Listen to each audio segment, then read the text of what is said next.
그러면은 이런 걸 한번 보시죠.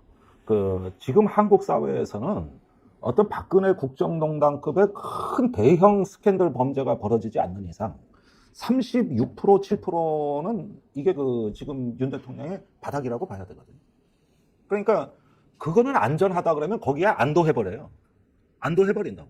보는 시각에 따라서는 30%의 콘크리트 지지층은 불변으로 존재한다. 불변으로 존재한다. 그러니까 이게 요즘 나폴레옹 영화 유행하던데, 아니 엘바 섬에 나폴레옹 유배 갔지만 나는 아직도 황제야. 언젠가 나가. 이런데 또 그 말이 일부 맞잖아요. 그러니까 이게 콘크리트 바닥이 이제 존재한다고 보기 때문에 이런 거는 괜히 충고 듣고 자기가 변한 모습 보이면 나약해져가지고 있는 표마저 오히려 관리 못한다 이렇게 생각하시죠. 뭐 간단히 질문드리면 그래서 특검법도 그러면 거부권 행사를 하고 당연히 또 명분백도 인정도 하지 않고 사과도 하지 않고 그럼 총선 가면 폭망하는데 그럼에도 불구하고 그냥 이대로 간다? 네. 아니 그런데 이제 그렇다고 그냥 앉아서 죽을 사람들은 아니겠죠. 네. 이제 그런 면에서 박근혜가 지지율 20%까지 내려갔을 때 뭘 했는가를 한번 보십시오. 그때는 정권이 망한다 그러는 사람 아무도 없었을 때요. 20%대로 그때 우병우가 청와대 민정수석이 있을 때입니다. 예. 그 무렵에 탄핵 얘기가 아직 안 나왔을 때, 그때 박근혜가 국회 시정연설 와가지고 파격적인 연설을 합니다. 정치개혁하겠다, 개헌하겠다. 그런데 그걸 예측한 사람이 국내에서도 몇 사람 안 됐어요. 네. 근데 무언가 이제 드디어 큰 판을 이제 상대로 도박이 시작이 되죠. 그런데 이후에 국정농단이 너무 많이 터지니까 그 박근혜 연설이 빛이 바랜 거예요. 네. 그래서 실제로 한번 전환을 해보려고 했는데 전환을 시도했죠. 더 큰 사건이 터져버리니까 묻히고 결국 탄핵으로 이제 그게 몰려갔다. 태블릿 PC입니다. 태블릿 PC 이제 터지면서 그렇게 됐는데 그럼 윤석열 대통령은 지금은 이제 특검법이나 이런 정도의 상황에서는 절대 움직이지 않을 것이다. 일단은 제가 보기에는 그 당시에 박근혜가 국정쇄신을 안 하고 이런 상태로 선거를 치렀다가 예. 그때 한 140에서 50석을 얻는 걸로 알고 총선 앞두고 공천이 다 끝나지 않은 상태에서 영국인가 어디 정상역에 출국을 해버립니다. 그런데 여의도 연구소가 2개의 안을 올렸는데 하나가 140에서 150 안이었는 거, 두 번째가 거의 맞췄는데 126선. 네. 그런데 두 번째 보고서가 진짜였던 것이죠. 그러니까 이게 총선에 참패하고 그 이듬해에 이제 탄핵의 길로 가게 되는 건데, 지금 윤석열의 길은 박근혜의 길이에요. 지금 가고 있는 길이. 네. 그런데 내년 총선이 비슷한 시기에 유사한 결론으로 갈 가능성이 높거든요. 자, 오늘 그래서 이제 전문가한테 이제 직접 여쭤봐야 될 게 하나 있는데 지금 이제 혹시라도 총선 전에 남북 문제에 대해서 균열이 있을 것 아니냐. 9.19 합의하기 이후에 뭔가 좀 심각한 상황이 도래할 경우에 총선에 직접적인 영향이 있을 수 있다 뭐 이런 게 있는데 지금 외신 쪽에서는 지금 이제 처음으로 이 문제에 대한 파기가 굉장히 국제사회에 위협이 된다는 이야기 이렇게. 이게 얼마나 심각한 문제냐면은 기사 내용은 뭐냐면은 우리가 한반도 정전협정에 중립국감시위원회라는 게 있습니다. 이게 이제 정전협정을 감시하는 중립국위원회고 아주 실효적으로 운영이 됐었어요. 지금 많이 무력화됐지만. 그래서 북한 쪽에는 중국, 체코, 폴란드가 와 있었고 여기에는 스웨덴, 스위스가 와 있었어요. 그러니까 제3국 장교들이 JESA, 판문점 공동경비구역을 이렇게 관할하는데 같이 들어가서 중립국감시위원회를 운영을 해왔는데 이게 한반도 평화에 큰 기여를 해온 거예요. 그런데 어제 스위스하고 스웨덴의 장군들이 JESA에 와서 근무를 하는데 그분들이 JESA군의 주한미군 시설에 기자들을 초청해서 작심 기자회견을 했어요. 그게 뭐냐면은 이 9.19 군사 합의에는 JESA의 비무장화를 규정하고 있거든. 예. 그런데 얼마 전에 우리가 일부 조항을 무력화하자 북한이 전면 파기를 했단 말입니다. 그러고 나서 JESA에서 하루아침에 분위기가 달라진 거예요. 그러니까 북한군이 권총을 휴대하기 시작한 거예요. 그러니까 이 중립국감시위원회가 보기엔 누가 보더라도 이건 9.19 합의 무력화로 생긴 변화거든요. 네. 그래가지고 기자들을 불러 막아주고 연합뉴스 오늘 기사 보시면은 그 판문점에서 아예 기자 인터뷰 간담회를 해버린 거죠. 거기서 뭐라 그랬냐면 이런 어떤 9.19 같은 규칙을 마련해가지고 우발적 충돌을 막는 거는 너무 좋은 일이다. 이런 규칙은 많을수록 좋다. 근데 최근에 이게 무력화되면서 상당히 정전협정 감시가 어려워졌다. 이래가지고 9.19 합의 파기로 군사적 오판 가능성이 커졌다. 이렇게 얘기를 한 거예요. 오케이.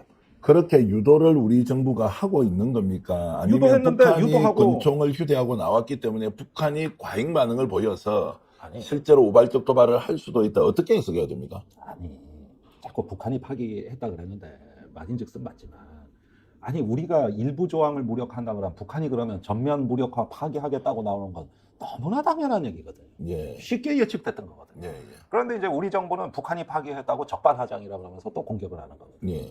아니 그러면은 저기 뭐냐 내가 유리한 조항만 무력화하겠다 그러는데 아니 합의서라는 게 저기 뭐냐 무력화 되면 되는 것이고 아니면 아닌 것이지 내가 유리한 것만 무력화할 테니 나머지 니들이 불리한 거 그거는 계속 지켜 이런 합의는 없거든요. 국민들이 가장 우려하는 것은 이 상황에서 실제 우발적 충돌이 일어날 수도 있다. 이것은 실제 상황으로 저희들이 좀 걱정을 해야 됩니까? 그건 아무도 모릅니다. 아무도 모른다는 아무도 것은 몰라요. 그러니까 우발적이라는 건 통제가 안 된다는 뜻인데 지금 우리나라 서부 개혁의 NLL 북방 한계선 부분이라든가 JSA라든가 또 민감한 그 장소가 있어요. 뭐 한강 하구의 중립 수역이라든가 이런 부분들에서는 굉장히 어떤 그 통제가 곤란한 군사 상황이 발생할 가능성이 높고 이제 봄이 되면은 저기 남풍이 붑니다. 그때가 그 탈북 단체가 대북 전단을 집중 살포하는 때거든요. 그러니까 이런 것들이 북한 측에서는 반드시 대응한다는 입장인데 이랬을 때 그 풍선을 요격하기 위해서 북한이 고사총을 발사하면 이쪽은 자동 응사하게 돼 있습니다. 옛날 신원식 국방장관이 1초도 망설이지만 이렇게 이야기를 하고 있기 때문에 이건 교전 가능성이 굉장히 높아요. 자, 그러면 그걸 악용 또는 이용해서 총선에 좀 쓰자 이러면 자 지금처럼 우리 김종대 전 의원께서 말씀하신 내용을 국민들이 충분히 이해하고 이것이 어떻게 보면 정부에서 유도할 수도 있다. 이렇게 본다면 총선에 지금까지 북풍 무조건 보수 쪽에 유리했다. 이번에도 무조건 똑같이 적용될 가능성이 있습니까? 그러니까 그럴 때 참 민주당이 잘해야 되거든요. 예. 그러니까 역대 북풍이 분 사례를 제가 쭉 지난 30년간 봤을 때 꼭 민주당에 통제 안 되는 사람들이 나와 이상한 말을 또 한다고. 그러면 정권이 유도를 하고 악의적으로 한 건데 이상하게 야당은 그 족족 말려든단 말이야. 그래가지고 최근에 진 선거가 2012년에 총선 그때 강정마을이 터졌었어요. 그게 북풍이 돼버렸습니다. 그 다음에 그해 연말에 NLL 대화력 논란이 있었어요. 그대로 그거 치명타를 넣었습니다. 안 말려들 것 같은데 신기하게 말려든다고. 그러면은 저쪽은 언론을 갖고 있고 이 국가안보에 의제 설정을 해야 하는 집권 여당이기 때문에 여기에 엄청난 사상 이념 공세를 퍼부어요. 그리고 이념 논쟁을 윤 대통령이 하고 싶어 하는 거예요. 그러면은 저기 어디 지금 최근에 뭐 농민조직 국가보안법 수사 중이거든요.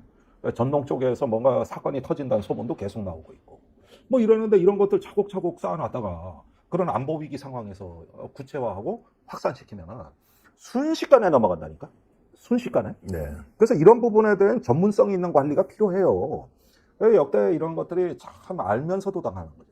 그래서 우리가 뻔히 아는 저 악의적인 거를 눈 뜨고 보고 당한 게 지금까지 벌써 뭐 수없이 많은 있기 때문에 좀 경험적으로 경계해야 된다고 봅니다. 지금 현재 민주당의 역량으로는 이런 상황에 좀 능동적으로 대처하기 어렵다 또는 지금 현재 상황은 대처하지 못하고 있다 이런 평가가 좀 객관적입니까? 근데 그런 부분에서는 얼마나 준비되어 있는지에 대해서 저는 조금 우려합니다. 예. 왜냐하면 준비를 해도 당하는 게 북풍인데 예. 이런 점에서 저기 특히 어떤 안보 상황 점검이라든가 여기에 맞는 전문성 배치라든가 이런 부분에서 절대 소홀히 하지 마시라.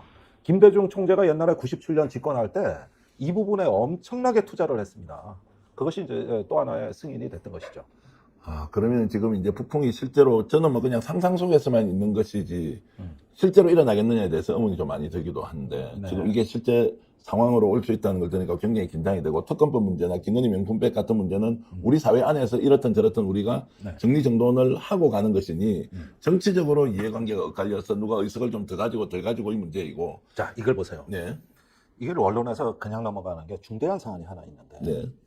저번에 디플로맷에서 한국의 확증 편향과 편견이 부산 엑스포를 날렸다. 이게 미국의 디플로맷 보도라는 거 알고 계시죠? 네. 그래가지고 이게 국내에서 화제가 많이 됐는데 그 기사 말미에 놓칠 수 없는 대목이 하나 있어요. 이번에 우리가 개발도상국 표를 죽 썼단 말이에요.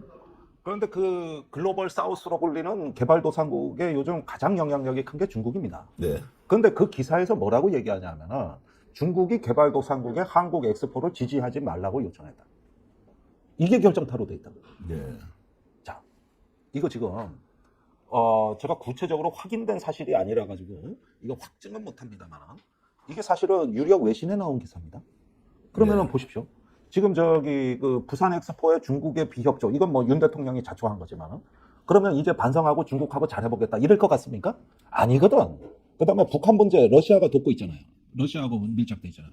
그 러시아를 지금 러시아가 한국하고 관계 회복하겠다는데 그것도 응답 안 한 게 윤석열 정부예요. 네. 그러면 출구가 어디겠냐고. 예. 이렇게 다 잘 지내서 엑스포라든가 뭔가 우리가 거둘 수 있는 국익이 이렇게 많은 것도 지금 눈 뜨고 다 놓치는 정권이 어느 길로 가겠냐는 거예요. 어느 길로. 적으로 돌리는 겁니다. 적으로. 그러지 않았으면 지금 경제도 이렇게 어렵지 않았고 부산 엑스포도 양상이 달랐을 거고 북한이 인공위성 발사 성공하는 것도 어느 정도 우리가 개입할 수 있었을 거예요. 이 기회를 다 놓쳤어.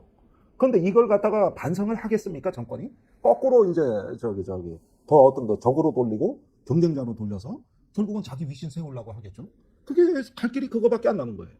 그 말씀을 들어보니까 지금 현재 윤석열 정부가 추진하고 있는 일련의 외교적 실패 또는 국내 경제 정책의 실패, 정치의 실패가 결과적으로는 전 세계가 안정적인 성장을 꾀하기 위해서 도약의 준비 단계에 들어가 있는데 한국은 오히려 경제가 더욱더 나락으로 빠지고 있는 것이 결국에는 윤석열 정부의 정책 실패가 빚어낸 당연한 결과다. 이제 이런 말씀으로 제가 이해를 하고 이걸 변명하려고 하는 과정에서 위험한 생각을 하다는 거예요.